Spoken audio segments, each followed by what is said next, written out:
Olá, alunos do sétimo ano das Escolas Municipais de São Vicente. Sou o professor Alan e na videoaula de hoje vamos aprender os ciclos econômicos dos séculos 17 ao século 19, conhecendo um pouco as origens históricas da formação do espaço geográfico brasileiro.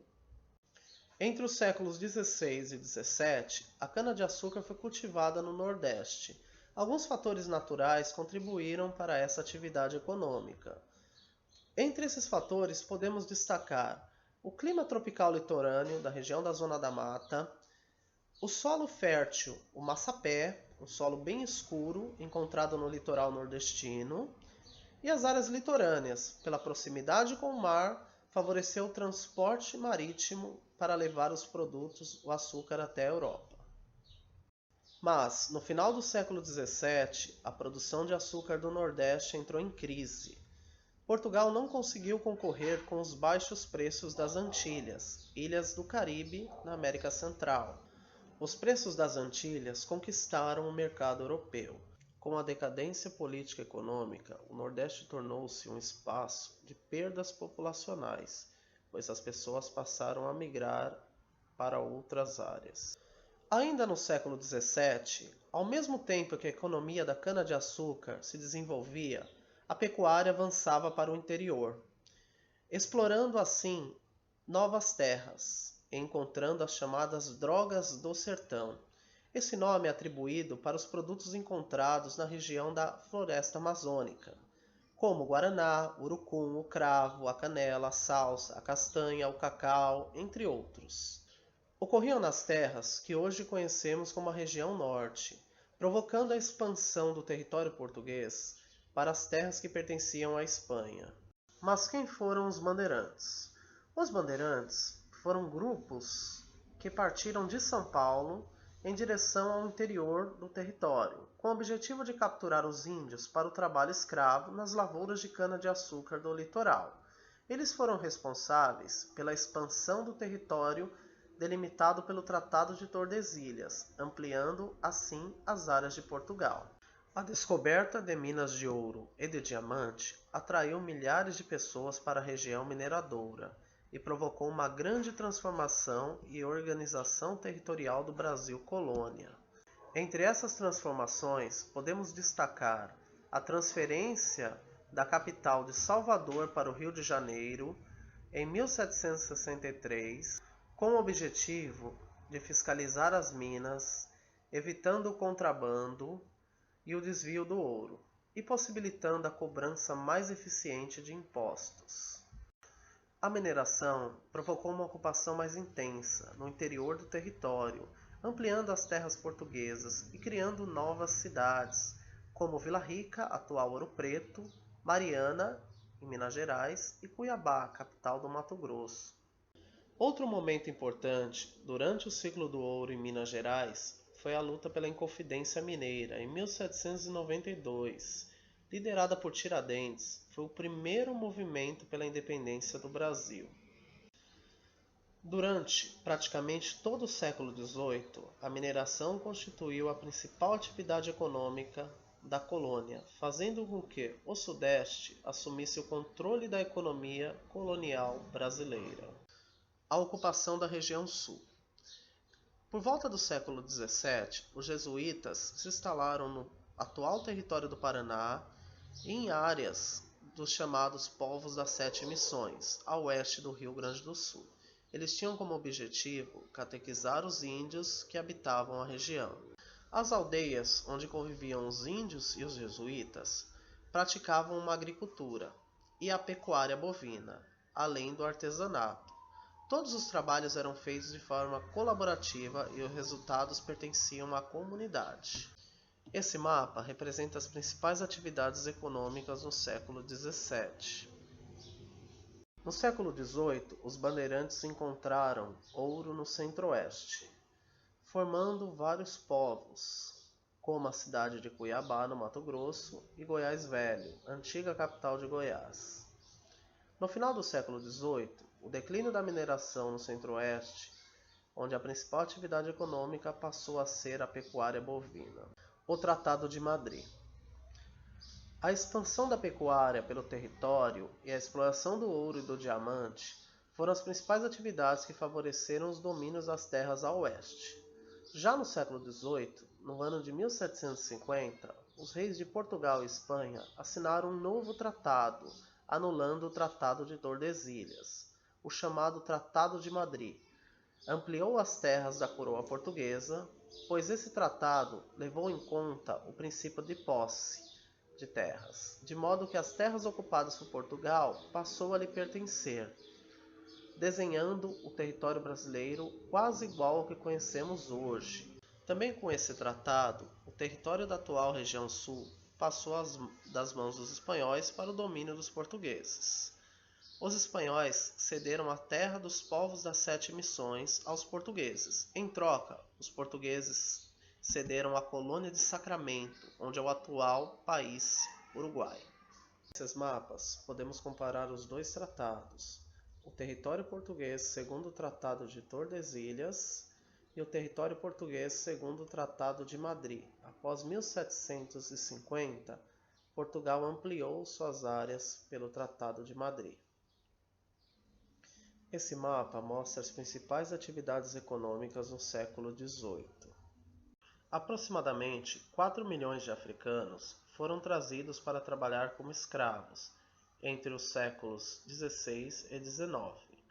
Muitos escravos fugiram e formaram comunidades conhecidas como quilombos. Essas comunidades foram criadas como forma de resistência às opressões que sofriam os escravos. Um dos nomes mais importantes foi o último líder do Quilombo dos Palmares, Zumbi dos Palmares, líder que lutou pelo fim da escravidão e foi morto em 20 de novembro. Hoje, essa data passou a ser reconhecida como o Dia da Consciência Negra. Até hoje, é possível encontrar milhares de famílias de descendentes dos povos escravizados vivendo em comunidades remanescentes de quilombos. Apesar da luta pelo direito à liberdade e melhores condições de trabalho, o Brasil foi o último país da América a abolir a escravidão. Somente em 13 de maio de 1888, a princesa Isabel assinou a Lei Áurea, decretando o fim da escravidão no Brasil. Na segunda metade do século XVIII, com a produção do ouro em decadência, uma parte da população que trabalhava na mineração do ouro migrou em direção aos atuais estados de São Paulo e Rio de Janeiro, em busca de terras férteis para a agricultura. Nesta época, o cultivo do café começou a surgir na região. No século XVIII, chegaram ao Brasil as primeiras mudas de café, vindos da América Central e das Guianas. As primeiras plantações do café no Sudeste foram cultivadas no Rio de Janeiro. Depois, o cultivo se expandiu para outros lugares, como São Paulo, Minas Gerais, Espírito Santo, Paraná, entre outros. Mas foi no Vale do Paraíba, no estado de São Paulo, que a cafeicultura prosperou, e foi no século XIX que se espalhou para o oeste paulista. A economia do país voltou a crescer, baseada no desenvolvimento da cafeicultura. 4 etapas eram usadas no processo de produção e exportação do café do Brasil. Primeira etapa: as matas eram cortadas para o café ser plantado. Segunda etapa: os escravos colhiam e secavam o café. Terceira etapa: o café era transportado até os portos. Quarta etapa: os produtos eram colocados em navios que levavam o café até os países da América do Norte e da Europa. As mudanças no espaço geográfico do Sudeste. Muitas mudanças ocorreram no espaço geográfico do Sudeste durante o ciclo do café. Entre elas podemos destacar o intenso crescimento das cidades, que acelerou o processo de urbanização da região, a construção de ferrovias para o escoamento da produção cafeeira, o avanço pelo interior da região e a fundação de novas cidades. Houve também um aumento populacional, com as migrações internas e externas, principalmente de imigrantes italianos, que vieram trabalhar nas plantações de café. Aumento do número de casas comerciais e financeiras. Alguns importantes acontecimentos ocorreram no Brasil durante o século XIX. Entre eles podemos destacar a independência do Brasil em 7 de setembro de 1822 por Dom Pedro I, iniciando assim o período imperial que durou de 1822 até 1889, a assinatura da Lei Áurea pela Princesa Isabel em 1888, dando fim à escravidão no Brasil, e a proclamação da República em 15 de novembro de 1889, com o Marechal Deodoro da Fonseca como primeiro presidente do Brasil. Durante o período imperial, houve um aumento na expansão das lavouras de café no Brasil, pois a crescente procura do café pelo mercado internacional estimulou essa produção no país, uma vez que as condições do clima e o solo existente na atual região sudeste do país favorecia o desenvolvimento dos cafezais. O café foi chamado de ouro verde, pois enriqueceu os barões do café, que com a crise começaram a investir nas indústrias, dando início à industrialização no Brasil. Esse período também foi marcado pelas chegadas de muitos imigrantes, como italianos, alemães, entre outros, para trabalhar no Brasil. Esse mapa mostra a expansão do café entre os séculos XIX e XX, de 1850 até 1950. O café foi muito importante para a transformação da nossa região. A exportação de café pelo Porto de Santos foi responsável pelo notável desenvolvimento da cidade na virada do século XIX. Santos teve um papel muito importante, principalmente pelo porto, que transportava o café para outros países. Também foi construída uma estrada de ferro, onde ligava por trem Santos até o interior de São Paulo, a estrada de ferro Santos-Jundiaí. Os negócios começaram a se desenvolver em Santos, como bancos, corretores e armazéns em gerais. A Bolsa do Café, onde eram negociados os preços do café assim que chegavam os trens. Empregos foram gerados e a população de Santos multiplicou 10 vezes, passando de 9.151 em 1872 para 88.967 em 1913. Essas são imagens do Porto de Santos durante o ciclo do café. Nelas podemos ver trabalhadores carregando o café até o navio.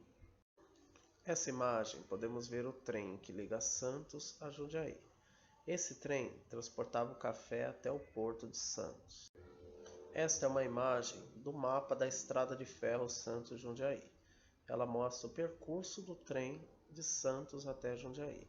E ao lado uma foto da estação do Valongo, inaugurada em 1867 em Santos. Nesse mapa podemos observar as principais atividades econômicas do século XIX. Outras atividades também foram importantes para a formação do território brasileiro. Entre elas, podemos destacar o ciclo da borracha, que também foi muito importante para o desenvolvimento da região norte, entre 1879 e 1912, o chamado primeiro ciclo da borracha, que se desenvolveu nas cidades de Manaus, Porto Velho e Belém. No final do século XIX, o Brasil exportava mais de 50% do produto produzido para o mercado mundial. Outro ciclo importante foi o ciclo do algodão no Nordeste, que aconteceu entre os séculos XVIII e XIX. Com o avanço da cultura do café, o algodão deixou de ser um dos principais produtos exportados pelo Brasil. Toda essa viagem pela formação do território brasileiro nos ajuda a entender como formou o espaço geográfico do nosso país. Resgatamos um pouquinho da história do Brasil para compreender como foi construído a nossa cultura e como foi formado o nosso país como conhecemos hoje. Agora é com você. Acesse o nosso blog Educação Básica SV e realize as atividades 18, 19, 20 e 21. Bons estudos a todos e até a próxima videoaula.